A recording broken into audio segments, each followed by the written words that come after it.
Hello, hello, hello, everyone, and welcome to another episode of the Devs Like Us podcast show. How is everyone doing today? Good, I'm good. I'm making it. I'm doing pretty good. I can't complain. How about yourself? I'm good. I'm good. I had to change my shirt before I we started. I just put the shirt on. 2 seconds later, baby boy drooled on it, stained. It seemed like Ooh. it's gonna take a while to leave. Didn't want y'all to think I had mustard on my shirt or nothing. So, but other than that, Rush, last second change, I'm good. I'm good. How are you So all? I mean, I guess managing and maintaining is best as possible. It's I hard to say. It's been a rough week. It's been a rough week. it's been a short, rough week It's too. only Tuesday, guys. Don't tell them what day it is. Before we get into today's topic, I guess I can give a few highlights. So the show, we drop episodes every Thursday. Also, if you're interested in signing up for our newsletter, you can sign up at devslike.us. Then also, you can also follow us on your favorite podcast platform. And then also, if you're on YouTube, if you're not on YouTube, get on YouTube and go to our Devs Like Us channel, and then subscribe, like videos that the content that you're enjoying, and also hit the bell for so you can get notifications and stay up to date. Imposter syndrome. I'm an imposter. That's how you want to do a segue. Like, oh, you don't want to watch our videos? We'll teach you. But go ahead. Clarence, you're gonna get all the blooper reels, every last one of them. I'm gonna leave some of them in there. But no, imposter syndrome. So imposter syndrome, when you're feeling like, regardless of how successful you are, you feel like you're not reaching the bar. You're not doing the title, whatever title you have. If you're a developer, software engineer, site reliability engineer, or regardless of what profession you are, you feel like you're really like that's the title that they're giving you, but you feel like you're not living up to it. I'm interested to see what you guys have to say as far as when you were first introduced to imposter syndrome, as far as like the actual name, like tagging a name to that feeling. I feel we all know that imposter syndrome for most of us is a normal reaction or a normal feeling. For us humble folks. So, True. but True. so yeah, I'm interested. If somebody wants to kick it off, when's the first time you felt as though you've you felt like an imposter? I'll let Clarence start. Really, I was going to piggyback off what you had to say. For me, I'll say like I can't remember the specific time I felt that way, but like I do remember, before the episode, I didn't know that there was an actual term to it, but I did, actually have that feeling a couple times, and I think like one of the main times, I guess, I feel that it's like a recent example was kind of like the last team that I was on. We had, we're following the agile process and people were giving user stories.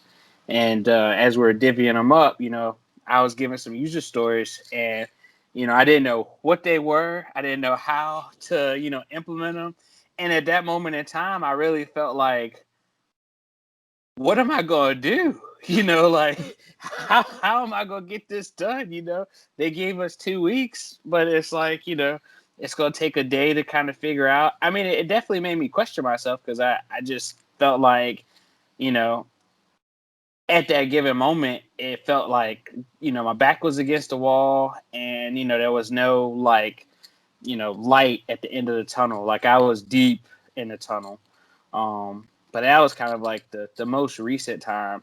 But I mean, I think other times it's just kind of like when people are when you're requested to kind of get stuff done or do a certain task, it's easily to kind of sneak up on you, or even like when you're talking with your peers. I think maybe, listen to the kind of lingo that they use or how they talk about certain things, or maybe things that they got going on, in their day to day, or even kind of like whatever they're doing, outside of work. It definitely, I think that where it easily like sneaks up on you to a point where you're just like, am I doing enough? Or, do I feel like I'm able to do, X, Y, and Z?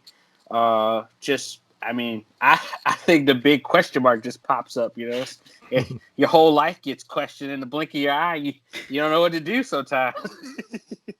Right. See, for me, the imposter syndrome really hit hard for me when I started higher education. So when I was in undergrad and college. In high school, I really didn't feel it. School was school. It was like, okay, I'm here to learn, get good grades. But I really didn't feel like an imposter there. But it's really like when you started working towards that title. So in undergrad, I didn't really start feeling that until I guess starting for summer internships and when we did like a research experience for undergrads, like doing research. So that's when I started to feel it, where it was like, man, all these people know so much, and I'm this year and I'm still seem like I don't know as much. And then so you in college, you really start to feel that separation of people who were in computer science in high school and middle school or did similar technical topics before college, and then those who were like freshly introduced to it in college. So that's when I first got introduced to it. And then even like after I finished multiple internships and we were doing senior project, me and JB actually, and we actually developed this whole social network and deployed it and everything. And I still felt it like, well, all we did was look up how to do it and then do it. And I still like felt that imposter syndrome feeling. And then that's when, I started to hear more about it. And then when I heard the definition for it, I'm like, oh, that's what I have. It's like, you're not just being humble or aware of the things you don't know, but it's like that's like there's a whole study and behind it, and it's normal. And with things like computer science, or software development or any technical field, or any like lifelong career study, like it's a lifelong study. Things are always changing. There's so much for you to know, and the worst thing you could do, in my opinion, is just compare yourself to others, and that's really for me where it comes from. um growing up, I'm always used to, doing sports. You're used to like learning how to compete, and competition is good, but it's also there's a line where you cross it and it gets unhealthy. So yeah, there's some people who their parents were software developers and like they've just grown up with that all their life, and they tend to know a lot more stuff. And so you don't you don't do that and look at yourself and get down on yourself. You look at it as an opportunity to learn from others. Once you kind of get over like oh, I'm embarrassed to ask this question, or oh, I'm embarrassed that I don't know this. Don't get me wrong, there are certain situations where you probably just don't want to let Write it people down know and what you go don't back to know. your desk and look it up. Right. True. But enjoy I got a that. long notebook for stuff. Right. Enjoy that. Enjoy that. Hey, I don't know this. Let's explore. Let's learn. So I think when you get that attitude, it does become extremely, extremely becomes like a healthier process than because you're not going to get rid of it. We have countless degrees. We've done great things. Everyone comes and says, "Oh, you did great on this. Oh, you did great on that." Still feel it. Still feel it to this day. You just have to know what it is, and then and the thing is, it does highlight. Hey, you don't know this. It does highlight that, and that's okay. And that's You can okay. just use that as motivation to learn it, and you don't have to exactly become an expert on it, but as long as you know what it is and what in the general sense of how it works, then you're fine. Because if that's not your space, that's just not your space. Right. And so for me, I've had pretty similar things where like even in my job, I've done things where it's like someone comes to me and it's like, hey, I have this file, it's really huge. I need to be able to, see the data. It's like, all right, I'll write a script for it. And then they'll come back like a couple weeks later and it's like, oh my gosh, this script was really great. It's like, it was just a script, like I mean, to me it's like it's just a script, but for them it really helped enable their job. And so having those moments, or moments where, like you said earlier, where you're just in a room with people and the conversation is being had, and someone brings up something that you just don't know about or that you haven't delved into, and so now you're feeling like, dang, why didn't I, get into this topic? And I've had to come to the thought process of, wait, stuff, like, I work in a certain space, and so I know about the stuff that's in my space, whereas that person knows about the stuff that's in their space. And yes, it's good to know the like the quick blurbs about what that particular space is, but having that in-depth knowledge, you don't really have to be that person. Um, like if I'm a Java developer and you're a C++ developer, knowing and understanding what C++ is, you're good. But for me, since I'm a Java developer, I don't really have to go and learn C++ if it's not a part of my job description if I don't want to. And so just understanding that that's that's the line that I need to draw. And when I have those moments, just bringing myself back to it, just like, you're fine. Just if it's something you need to look up, just look it up, and we're just gonna go on from this. Which I feel comes with the maturity of your development as you go through your career and things. So yeah. Yeah, that's definitely a great point, JB. And I guess another thing to piggyback off that is to I always like to look up quotes or see other people who we look at as like great in their lane and in their craft. How they deal with imposter syndrome and the fact that they also have imposter syndrome as well. So this is a quote I like to read first. So I have written 11 books, but each time I think, uh-oh, they're going to find out now. I have run a game on everybody, and they're going to find me out. So that's by Maya Angelou's, right? So we think of like she's one of the greatest writers like of all Hmm. time, one of the greatest speakers, like just like she always has a way with words, and the fact that she's still writing about that. She's not saying it directly, but that's it like that in as a whole is an imposter syndrome, right? So if Maya Angelou's like if she's struggling with that, like I'm gonna have this for life, Right. right? True. That's Right, true. I'm gonna have this for life. And so the next topic I would like to get into is you all have been able to identify early on, in your careers or in your life that that you deal with this. Um, can you elaborate a little bit more on how do you make it a good thing instead of like a negative thing? I think we kind of highlighted a little bit of that, but does anybody else have like additional points on how is that? How do you make it a positive? For me, but as I stated when Clarence was talking, you kind of use it as motivation to push you in certain spaces. So like you Terrence said that when you grew up in sports, you grew up in a competitive space, and so not saying me competing against the person who has such and such credential or such and such knowledge, more of me competing against myself and expanding my knowledge at that point. Because if I'm interested in it, then I might as well go ahead and learn it. You know what I mean? Now that also, you have to figure out where that line is of how deep you go into learning said thing. Um, or just kind of using it as motivation to get the things done that you're working on. So, like Clarence, when you were talking about, getting all those tickets, and you're just like, oh snap, I gotta do all these things, and because I've had that plenty of times where it's like I get a project and they tell me in the broadest sense of what this project is, and it's like, all right, cool. That sounds nice. And then you go sit down by yourself and you're starting to plan out, and you're just like, dang, this is like super involved. Like, what do I do? And Like, don't am I even qualified for this?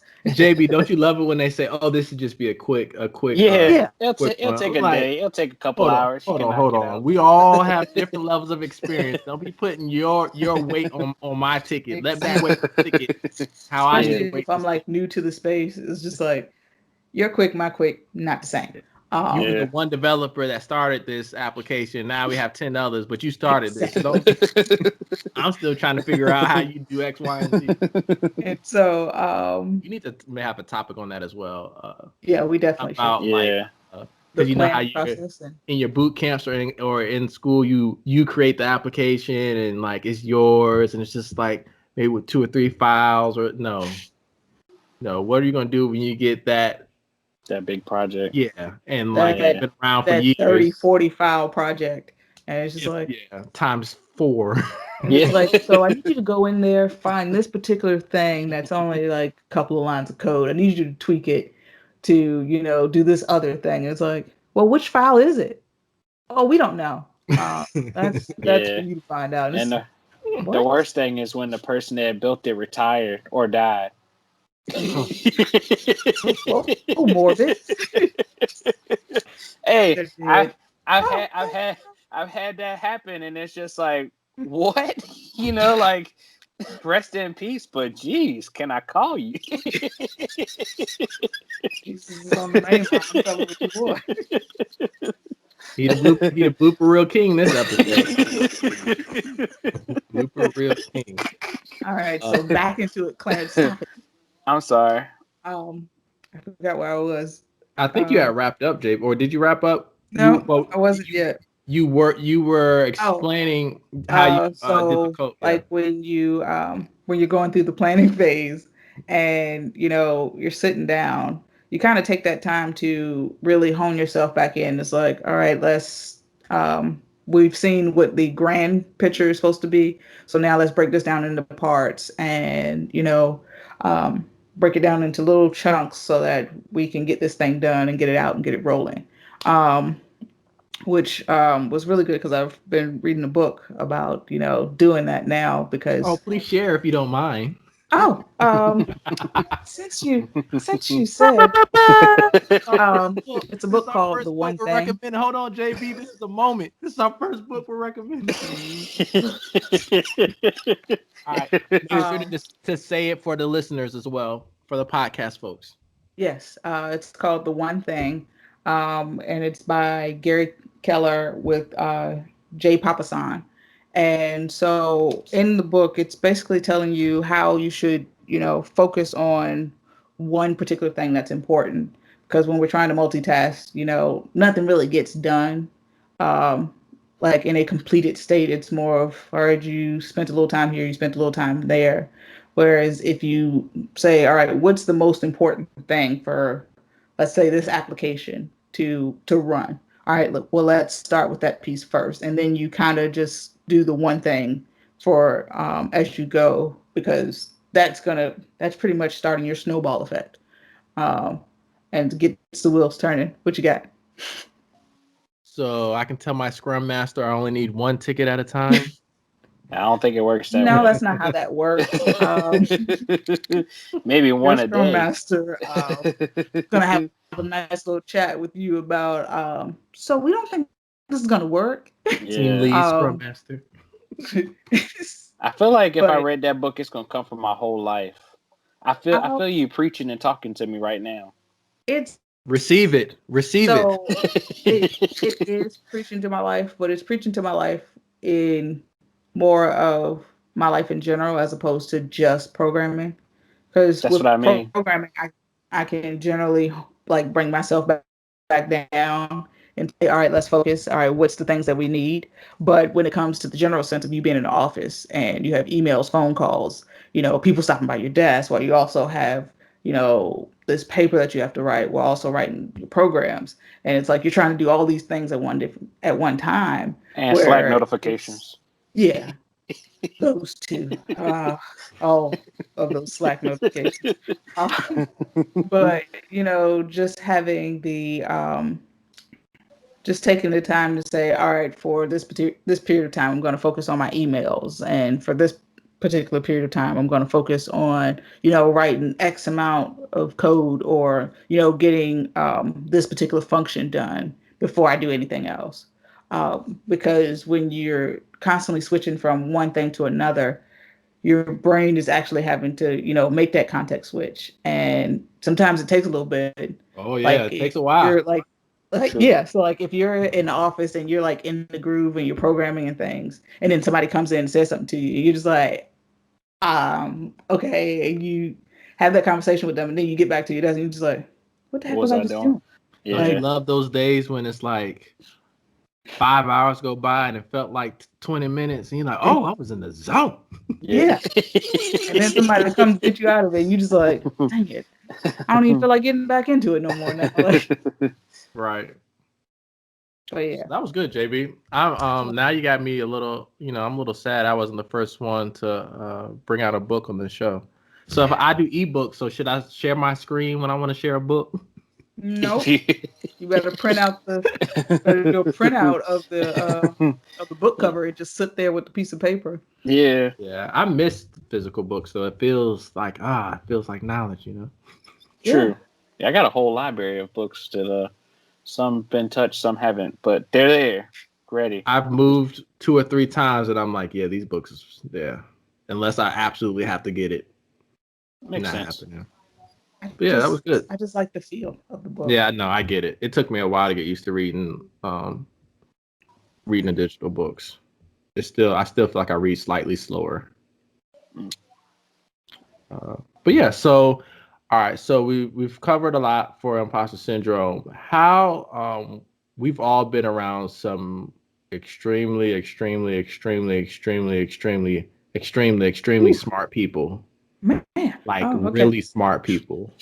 And we were probably around some smart people in high school, but I feel like now we're in the professional world. Like you guys have been in it long enough to where you've been around some folks where after a conversation it was like, woo, what just happened? Like, so how do you feel? How have you all like when you're in the meet like the technical meetings with folks like that?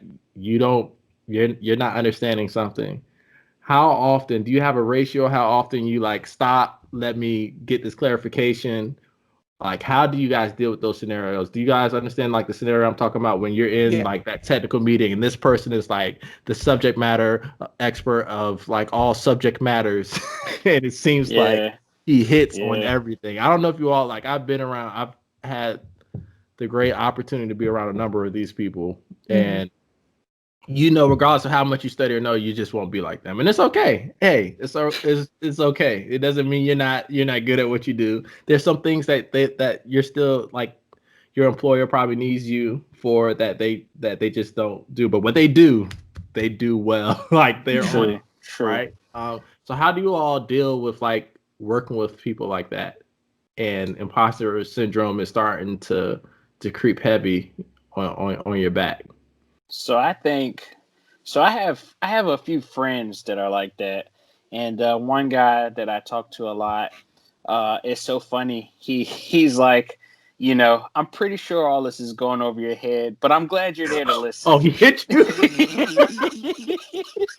He's like, he said, I'm glad. I just need you The to fact listen. that someone just openly says that, like, I'm sure this ain't it for you, But but he's literally using you to build up his ego, right? I feel like Yeah, I that's what it sounds mean, like. maybe, but I see. I used to think of it that way, but then I feel like now the more I listen, I think it's more so of a knowledge share and a kind of like knowledge a share or a knowledge yeah. transfer. I mean, or knowledge. No, I think the attempt is knowledge transfer, but it's mostly a knowledge share. It just depends on what it is. But I mean, I think like I've been around. I feel like I've seen that a lot. And kind of to talk about what I know. I don't want to backtrack, but I know you mentioned earlier about how when you got to college and you didn't feel it there. I think that's where that initially started for me, where like my background wasn't computers, but seeing kids who came from schools that did programming prior to undergrad, they were already talking about a lot of stuff I wasn't aware about. And so, like, you know, it's hard to, I guess, like the earlier you kind of experience it, I would say like the better. But then, like, it's one of those things that you kind of transition from the point of feeling like, okay, I don't know what's going on, to the point where you get into like the professional stance and like you leave a meeting and everybody in the room's thinking the same thing, like, what the heck was they just talking about? So then you don't feel as bad, but then you're just like, I hope that wasn't so valuable that, like, we really missed out and we really missed, the point. But one thing I've learned around being people like that is that some people really have a hard time reading their audience. I think that's one of the bigger things, is that they don't know who they're talking to. They're assuming that everybody that they talk with understands how what they're talking about and how they're Please tune in to episode 2, Soft Skills 2. Episode 2, Soft Skills. I'll try to put it on the screen now. I'll show you how to read all your cues when you're in the meeting. All those nonverbal cues.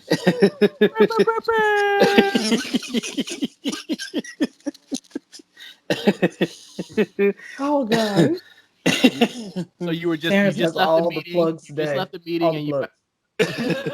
so Clarence, you just left the meeting and you realized everyone was just as lost as you. Go. Yeah. So, I totally lost it there. But I mean, that's one of the just left the meeting. You just left the meeting. You were lost. Like you're walking out. You're walking out. You found out everybody else was lost just like you, except for the person that led the meeting. And they didn't read the room well. They gave way too much information. Soft skills. Plug. I mean, one of the resolutions that has come from that is easily, stopping the person and kind of asking them to further explain what they were talking about. Because I mean, some people, again, this goes back probably to definitely soft skills, but there's going to be some people who are intimidated to even attempt that, to even go talk with them. So you got to find somebody to kind of say, "Can you break this down for me?" And the person, the personality that we're talking about, when they get flowing, they don't like being interrupted when they're going. And Clarence, I'll get you in a second. The fact that you're going to stop them, we do a whole little skit on how you pull that off. That's funny. JB knows the type of people I'm talking about. You're going to cut them off in their flow.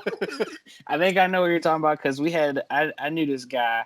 And when he started, it was like a plane taking off, and you're like, you don't want him to you don't want to have to pull that plug and say, you got to land that plane, brother, because he was going to tear everything all to pieces trying to do that. Hold your questions until the end. Yeah. That plane fuel is expensive. JB, what you said earlier, it takes a little while to get back in focus. Yeah. But yeah. I mean, I think the more you experience it, the more you learn how to definitely, react to it. Again, imposter syndrome, I think, is one thing that you mature and you definitely grow from. And every different interaction you come along with, feeling it, you learn kind of how to deal with it in different ways. But yeah, I guess another story that I have is a guy that I knew. So this is funny. No. So this is funny. This is a good example. This is a good example. You, JB? No. Is it me? So one person that I knew in one of my longtime experiences is that so this guy would come. So like when people talk about like water cooler talk or maybe like coffee talk, that kind of thing. Mm-hmm. And every morning that person would come in and share, some cool thing that they learned, like the night before. So, of course, when you're sitting there listening, you're like, well, I went home and watched the basketball game, like I wish I had studied, like if I knew that is what I was supposed to do. But what was later kind of found out was that the person was like going through and skimming about information that they, like they had read. Oh, don't you love it when they hit a subject that you know more than them? It's like, no, that's actually you're like, that is wrong. And that you just proved my point. They're trying to use you to build up their ego. Yeah. So I mean, or that's one of the key things I think you learn how to deal with it, because you as you hear it and as you feel it, I think you get easier to kind of pick up on it. And kind of like what JB said earlier, you realize that you have a certain skill set, you have a certain knowledge base, and I mean, like, you don't get intimidated when they talk to you about it. I mean, sure, you might be puzzled and whatever the heck that they're saying, but you take that as kind of like a chance to jot it down and maybe go look it back up if you're really interested, or if it really applies to something that you're doing. Because I know that's the other thing. If it doesn't apply to what's going on, I'm like, cool, glad that you told me that, but you know, I'm I have no interest in it, so I don't get any, I don't feel anything from it. Yeah, Um, no. Oh, go ahead, JB. I will say for me, dealing with the people who just have like a vast amount of knowledge. So I've encountered quite a few of those people, and it's different for every person depending on how their soft skills work out. But plug episode 2. But so like I've had the ones where, like Clarence was saying, and they're doing a presentation and they're just in the room and they're just flowing. And there's been moments where I'll look across the room at like another teammate and it's just like, you know what's going on? I don't know what's going on. And then there's other times where like if you let the person continue on for a little bit, you can kind of, even if you don't know in the deep dive sense, you can kind of get that high level view of what they're talking about. And it's like, all right, I got the high level, and that's all I really need. Because if it's not in the space that I'm in, then it's just like, all right, I I don't need to know the deep dive stuff that you have going on. Um, and then for others, it's very useful when it's it's a topic that you're not very comfortable with, but they know like quite a bit about it.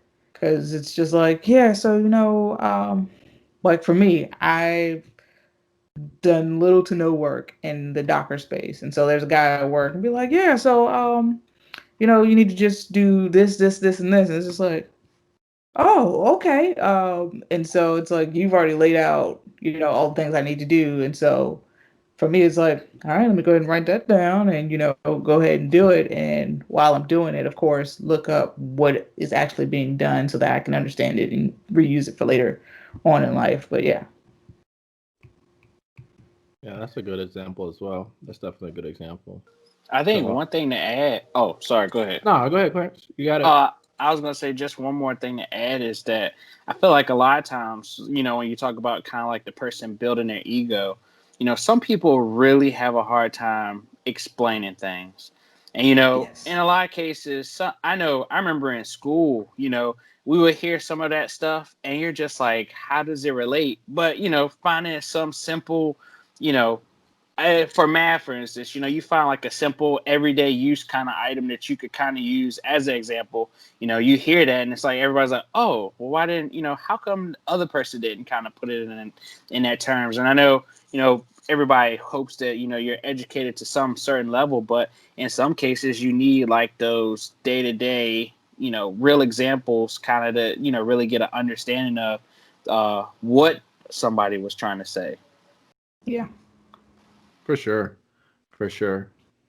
And I would my like summary of advice to anyone out there that's like in the technical space or any space in general and they're struggling with imposter syndrome, I would not for once sit here and tell you that, hey, when you're in a situation, just feel free, just don't care and just Please don't. ask the questions. Like I do understand. Everyone understands. Well, for the most part, we all have a general understanding of the dynamics in educational space or in. I think it's a little. Actually, I think you shouldn't care as much in the educational space unless it's like the professor or the teacher has been hitting on the topic like a lot. That's the only True. reason where you should maybe say, okay, maybe I just need to spend some additional time or get a tutor. But like in the office space, we definitely do know like you are expected to know certain things, right? And so, um, all I can say is try to have. You always want to have a mentor, if possible, like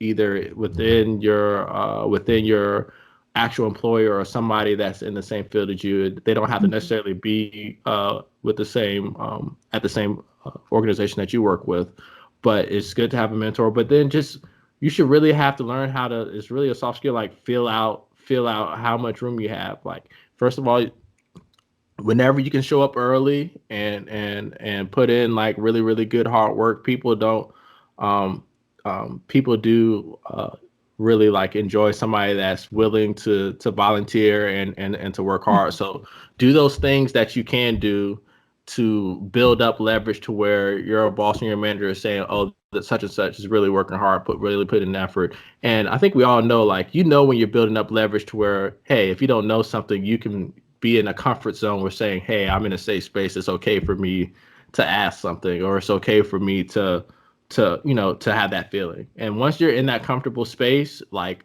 it's like a weight off your shoulders. Because I remember that first internship I had while I was still in school, and I was like, what are they talking about? Like, you knew Sure. like a percentage, but as you go on in your career, you having to go back and search a term or search something, it should as you grow in your career, few and far between. Did I say that right? All right, we'll take that. Yeah. Yeah, you But shouldn't have to do it as much. And so starting out, don't let imposter syndrome keep you from continuing down the path of the goals that you want to do. If you want to be a software developer, continue to do that regardless of how imposter syndrome is making you feel. Imposter syndrome is a problem for me or anyone that I'm mentoring, or anyone that I care about, or just anyone, like any good person that's in the field. It becomes a problem for me if that's keeping you from your goals. Do not let imposter syndrome keep you from your goals. Like if you take anything from this, don't let that feeling be something that says, hey, I'm gonna go and do something where I don't feel this. Don't do that, because you had a goal and you started this for a reason. You want to be able to build this application or this type of platform, or do this sort of algorithm. Do it. And you're not going to be able to do it from day one, but take those steps to do it. And there will be a day where you just sit back and say, hey, I just did that. And guess what? You're still going to have imposter syndrome. True. But it's going to be okay. It's going to be okay. Because I have people, like, when people give you compliments or things you've done, you'll be like, oh, you'll say, you'll write it off and say, oh, that's not that much. It's just this, and this. But when you first started out, no, it wasn't just not that much. It was it was a big deal. Only reason it's not a big deal is because you've done it a certain number of times, right? So, in my advice, tackle as many hands-on projects as you can, and then like you're going to continue to learn. And guess what? You're never going to know everything, ever. See, that was going to be one of my questions for you. So I got a question for you, right? So you brought up a good point earlier, and so we all have been an athlete at some point of time in our lives or whatnot. And so, like, when you think about being an athlete, when you play a certain sport, you practice, and over time you get better at that shot. Maybe you get better at your how you pitch or how you hit in baseball, that kind of thing, along those lines. But like, when you feel imposter syndrome in like the tech world, I think you mentioned it earlier, it hits a point where you feel like overwhelmed because some people really, I guess, discuss so much information, where it feels like, even if you jot down a few notes to go back and, kind of study, you write down one word, you look up that one word, and then like 100 things related to that, kind of pop up. So like, how do you find, I wouldn't say you don't, I know you definitely don't limit yourself, but how do you find like that, how do you find like that barrier so that you don't over exert yourself trying to, learn all of this stuff just because, you feel, imposter syndrome? Okay, and I'm gonna follow that. I'm gonna answer your question with a question. I'm ready. Let's go. Okay. Let's go. What's one thing that you are extremely good at that you have done since you were since you were in high school or before high school? One thing. That's tough. That's a hard question because I do a lot. Grace. Yeah. That could be it. That could be it. Is it cutting grass? I would say cutting grass. Or JB, do you have one? Anybody can answer this question for me. That's a tough one because I know I'm a what Running. they. Oh yeah, JB, you play she's a runner. basketball. Okay, so what's JB? You play basketball. So, Mhm. so when you first started playing basketball, the only reason why you don't even remember how hard basketball was when you first started. I'm assuming. Do you remember how hard basketball was in comparison to when you were in the height of your basketball skill talent? Do you remember how hard it was? Vaguely, but not You not don't. really. Yeah. And the only reason you made it to being as great as you were at the height of your skill level, right? Whenever that was, I don't know if maybe you never reached it yet. Maybe it's still coming on its way. And it's still But on the Yeah, way. the only He's reason why a you red were shirt. able the only reason why you were able to stay on that journey was because you were having fun. Even when you weren't good, you were having fun. At some point in time, you might not have had fun in certain drills, but you had like overall, you had fun. You enjoyed the chemistry with your teammates, or you enjoyed something to keep you on that path. So when you're feeling this imposter syndrome, I'm not saying it's all going to be fun, but enjoy this ride. This is like this career is not a microwave process. This is not. Are you sure you're not a motivational speaker? I am a I feel I I'm motivation. really feel it. motivated I right feel now. it. I feel it. Like, I'm about to go. I was flowing. I'm about to go learn a couple things right I, now. Like, I was I was trying to flowing. hit you with the Right, but bell. yeah. Oh, I appreciate it. I appreciate it. Hit it one time. But oh, I couldn't hear what you said. I said hit it one time. We need it. Go ahead. No, it's not, it doesn't count. You got to do it. Go ahead. How can I do it for myself? I was Hey, flowing. we approved that. We approved it. Okay. Hit it. I don't like. This is not a microwave. You don't microwave this process, right? So this is a slow cook, man. You don't get these skills over time. Anyone that seems like they're like a genius, and they might be a genius, they still read books every day. They were reading books while you were outside playing tag. So they still put in the time. There's no one on earth that just knows this information. Like they put in the time. They might have started putting in the time on that specific field earlier, but they put in the time. Okay. And I'm not saying that other people can put in the same amount of time, and that some still may put in the same amount of time and might not be as far as others, but they still put in the time. And my advice is to first of all understand that this is not a microwave process. Enjoy the ride. It's a long ride, and just enjoy the process. The way JB was able to get through all that stuff is she found a way to have fun. And if you were doing suicides and y'all still found a way, you still had fun somehow. So it is a lot of your thought process. When I don't know anything, I used to get upset like, oh, I should know this, but no. Enjoy the process. Go learn it. Oh, go learn that and go learn two other things. Enjoy it. The way your thought process and your mindset is what's going to help you survive, in my opinion, the syndrome. I don't know if there's like professional advice on imposter syndrome, but in my opinion, that's how for me, it's been how I approach learning things in my career. that was good, solid advice from the aspiring psychologist, not psychologist. It's just about the fact of enjoying the process of being of learning in general, because no matter how old you get, you're still learning stuff. There are grandparents that are learning how to text right now, grandparents that are doing TikToks. So no matter how old you get, you're still gonna be learning. Okay. Nice. Bedtime. And so, I'm sorry. but yeah, like you want to make sure that you're still liking it, because if it's not something that you like anymore, then you've pretty much lost your drive for doing it. And why And you don't so, like it. yeah. Because if you don't like it because it got hard, then maybe you need to find another way of figuring out what you're trying to do. Because like I'll say, for instance, me with machine learning, like, I'm still in the beginning phases right now.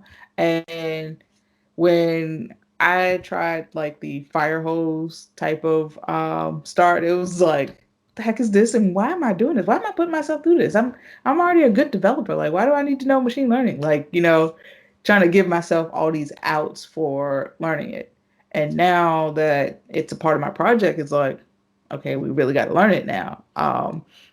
And so now I'm taking more of a class-oriented type of approach where it's, you start small and you just do a gradual build-up because number one, that's a lot easier. And two, you can find fun ways to do things as you're learning and building those little skills that go along with it. And so, yeah. JB, are you going to give us Nope. a playlist of machine learning videos? Oh yeah, I'm just, That's great Look content. at this one. No, I'm talking about that you're going to make for the channel.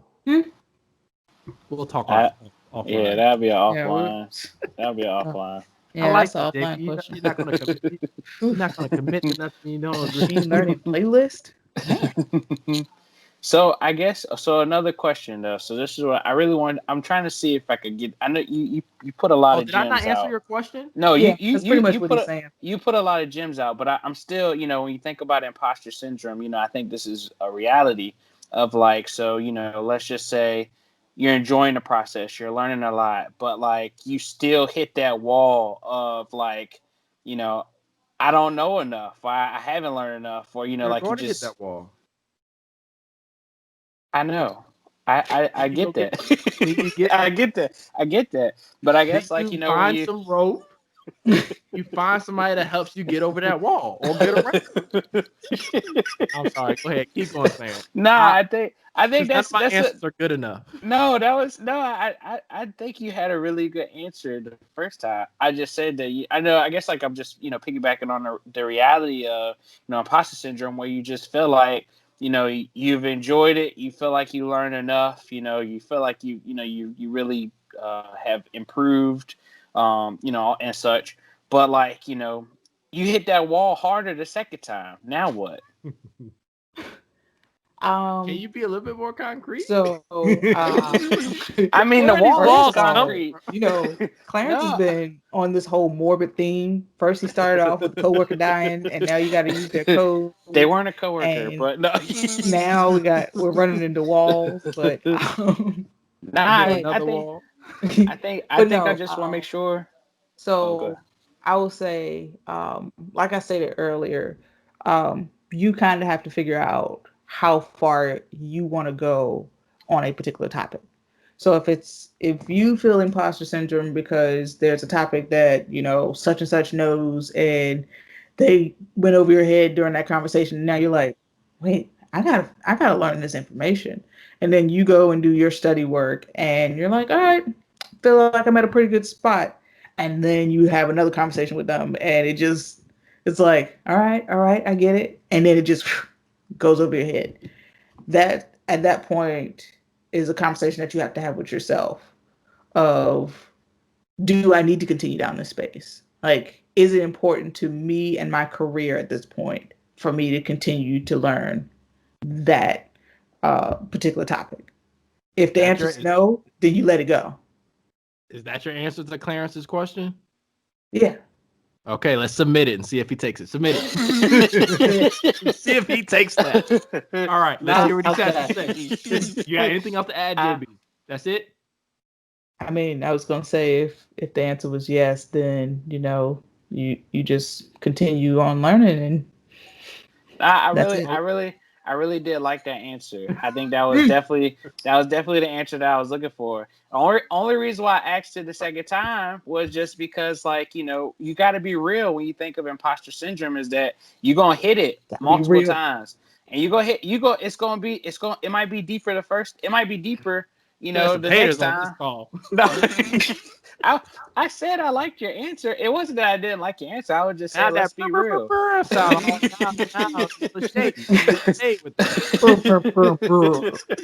I didn't say I didn't like your answer. I just said that I just wanted to be real with the listeners and let them know that, like, if you want to be real with the listeners, what's the wall? It's concrete. It's concrete. Nah, I mean, the real wall is that, like JB said, you're gonna meet other people. You're gonna come across other people. You're gonna experience it in multiple different ways. Where there's gonna be something that somebody discusses that you might not know anything about. As you move forward in your career, or as you move on. Even it doesn't have to be in your career. Normal day-to-day stuff. You meet the random guy, at Home Depot, and he tells you all this stuff about something that you're working on. You're like, whew. Guess I didn't YouTube that. Imposter Syndrome there. Oh, I hit that all the time. But no. All right. I'll take it. I'll take that L. I wouldn't say it was an L. You had a win. It was just Clarence being difficult. That's all. That's all. I'm like, what is he talking about? He said, and another wall. And another one. And another wall. Nah, I was saying, but there's another wall. I just wanted to challenge it a little bit. I thought it was really good. And I'm like, so what does this wall do? You're like, is it a thing? Is it a person? Nah, I get what you're saying as far as, making sure that people actually have that conversation with themselves about, how deep do you need to go? Yeah, because our field is broad. I mean, yes. you okay, go look Clarence. up one thing. Okay, Clarence, when do you give up on the wall? When does the person say that, okay, this is too much? This is too much. When did they say? Not this is too much. This too much. I think I can relate my answer to what JB said, and that's just nope. Don't be trying to piggyback on this. Don't be trying to piggyback. I think you really have. You really. There's 3 people on this episode for a reason. I want joy. I feel like you're coming for me. Yours alone. You made it seem like I was like, Terrence, your answer was all fine and dandy, but that wasn't it, brother. I mean, that's exactly what it sounded like. That is exactly what happened. Really what that sounded like. No. So, Clarence, this is exactly how it went. It was like, so, you had quite a few gems in there. It was real good. Shade. So, what if you hit another wall? You didn't quite, he said, because that was cool and all. That's cute and all. But, this is real. People really dealing with this. He said, people really dealing with this, Terrence. You're not trying to help. I'm going to take some notes from what you said, but didn't quite hit on what I wanted. He caused me to have imposter syndrome. I felt intimidated by his answer, so I needed it to be brung down to earth. Not only was I doing video edits, I was preparing for this show, and I told y'all, don't be surprised when you drop the gems. I hit you with the fact that I was preparing, because everyone, just a little background on the scenes, everyone thought I was not prepared for this topic, and I was. You deserve a bell. Now you do it, Terrence. Now you do it. You do it, Terrence. No, your bell sounded like it had a stutter to it. It got caught.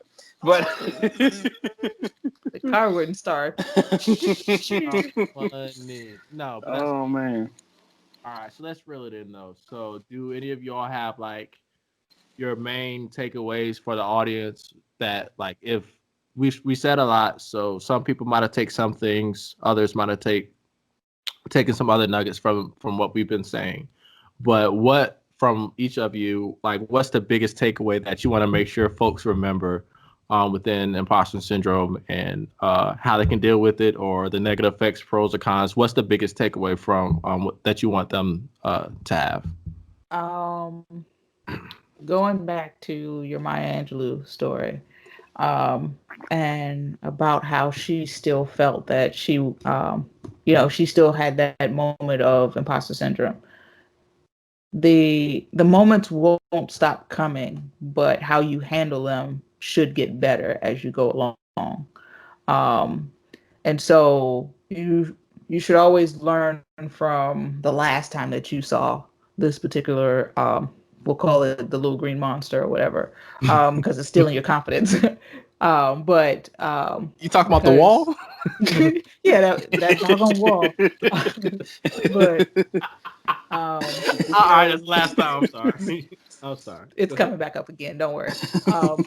but just, recognizing that when you have that moment, it's like, okay, I've had this before. I know, how I handled it last time. What can I do better from last time to this time? Because it helps as you go along. And so yeah, just making sure that you recognize those moments and keep your cool in those moments and just, work your way through it in a planned out fashion. So yeah. Awesome. I like that, JB. I like that. All right, Okay. Clarence. What do you want to leave the people with? What's their biggest takeaways that you want them to have? Other than the wall.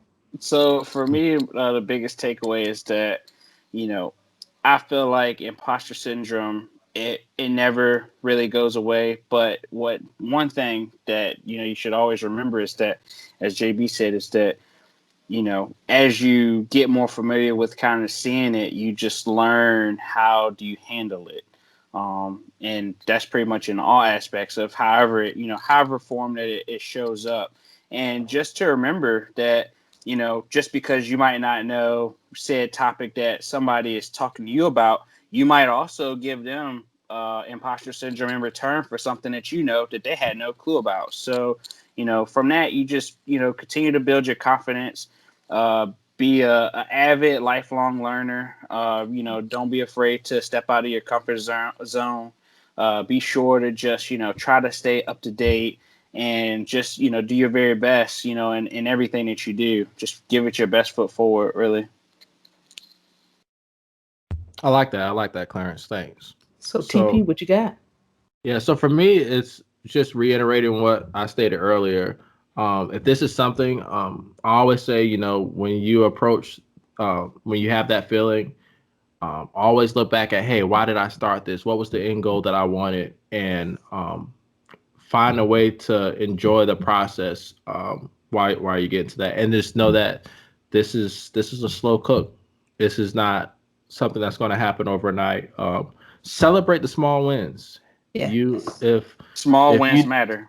Right. So, if we're talking code, like if you didn't get you didn't get the end product to work, but hey, you got one function working, celebrate. It's a great thing. Hey, enjoy that, and continue to build and continue to push forward, because you started out for a reason, and never forget the reason why you started it out. And like we said for the JB analogy with basketball, enjoy the ride. You have to enjoy this. You really do have to enjoy this. Others looking in will look like, hey, well, they're doing like all this magic. Remove that magic. Magic is only magic when you don't understand it. Remove that and learn how these things work and enjoy the process. So that's my I like that part. that's, I that's like that. my Yeah. part I want. Nice. So you all, it's been a great episode. Yes. We're getting close to an hour, over an hour, depending on how many edits I have to cut. So or we have to cut. So this is exciting. What we got going on this week? Rest, sleep, Is nothing. this part of the video? All right, so I'll do. All right. You want me to do my outro? You want me to do the outro, or does somebody else want to do the Yep. outro today? Um. Want to do the outro? All right. Got it. Clarence. You? Uh, I got it. All right, go Oh, ahead, Jay. JB got it. Go for it. JB about to do the outro. Brr, brr, brr, brr. First time ever. JB about to do the Clarence, you gotta do the outro next week. All right, go ahead. Yeah. I got you. All right, guys. Thanks for sitting here with us. Wow. Change your voice, JB. That's why I'm laughing. Clarence, you should change your voice. Yeah, you Thank you, Terrence. definitely sat up in your chair and was like, "Let me be proper." That was like, I mean- let me get my telephone voice on. All right, you got it, JB. Sorry. Now I gotta get myself back together. Don't do that voice again. I know it's gonna mess up everybody. All right, guys. Thanks for spending this time with us talking about imposter syndrome. I hope that all the knowledge that we talked about here helps you guys throughout your life, career, and everything. Just join us next time for our next episode, and we'll see you then. Every Thursday.